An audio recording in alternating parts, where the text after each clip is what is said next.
А знаете ли, че магнезият е осмият най-разпространен елемент в земната кора и четвъртият най-често срещан елемент на Земята, след желязото, кислорода и силиция.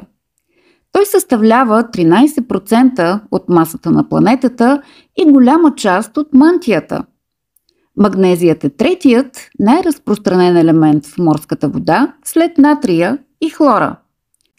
Най-често магнезият се добива от морската вода, а когато перете с него, с отходните води от прането, вие го връщате там, откъдето е добит – природата. Вие не връщате към нея химикали, токсини и замърсители, а само вода и магнезии.